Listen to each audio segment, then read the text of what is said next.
people. We have great history. If you read the history of Tibet, Tibet was a great empire. Our empire extended from South Asia to Central Asia all the way to China.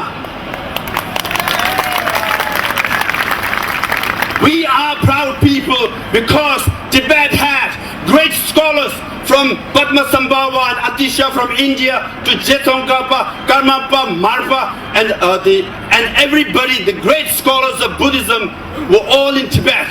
We are proud to say, as much as possible, we have preserved the pure Buddhism in Tibet and we are sharing with the people of the world. That's why we are very proud.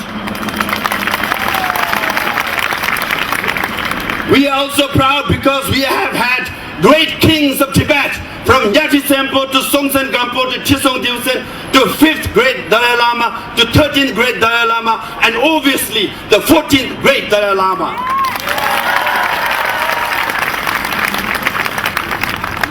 We are here not to beg from China.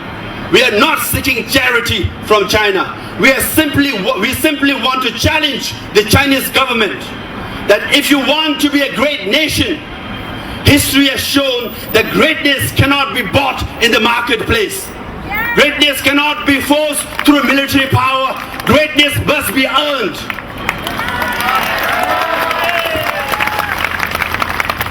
Many powerful nations have come and they have tried to buy greatness.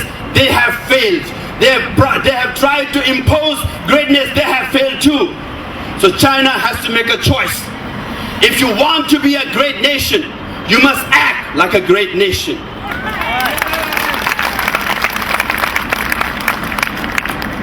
And Chinese leaders, if you want to be known as great leaders, you must act like a great leader.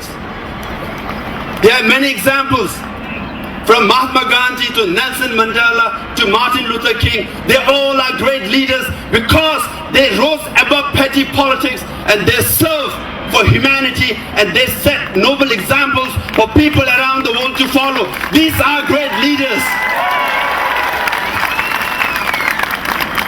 So if Chinese leaders, if they want to be great leaders, they must follow the great leaders of the world.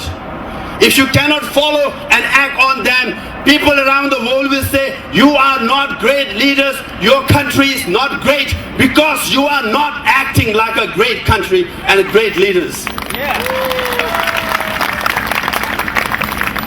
If China has nothing to hide, they must allow international media to go to Tibet. If China has nothing to hide, if it wants to be a great nation, then it must allow UN members to go to Tibet and find out the truth. Yeah.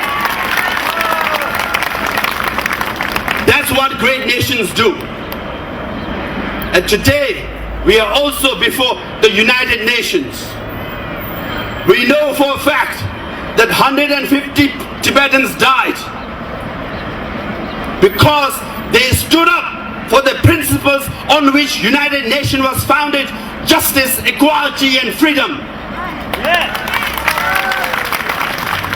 We are here before the United Nations not to seek charity. We don't ask anything from them. We simply challenge them to stand on the principles on which they are founded.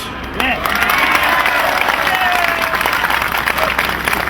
If United Nations stands for something, today is the day they must stand with the Tibetan people and say, enough is enough. Tibetan people deserve freedom, equality and justice. Yeah. If United Nations does not stand for anything, then we don't expect anything from the United Nations. At the same time, the world will not respect you because they will say, you are a hypocrite. You don't represent the people who deserve to be represented.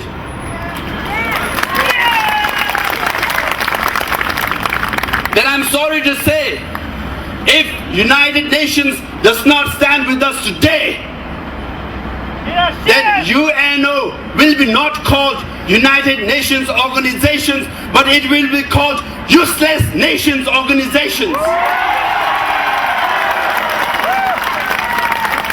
Because they are useless to Tibetan people. They're useless to people who are suffering genocide. They're useless to people who are suffering under crime against humanity.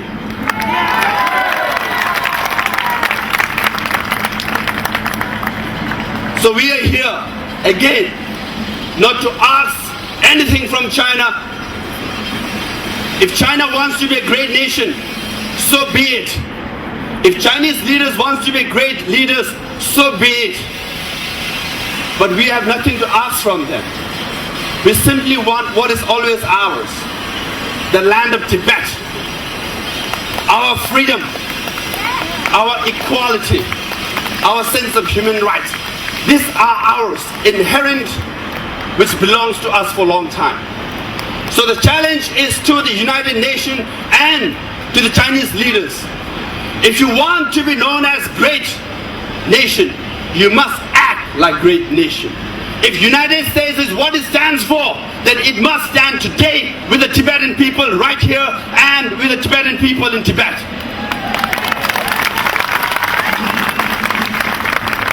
So we are here to show our solidarity with the people in Tibet who have died, who are in prison, who continue to suffer. We are here to give voice to the voiceless Tibetans who have died. And we will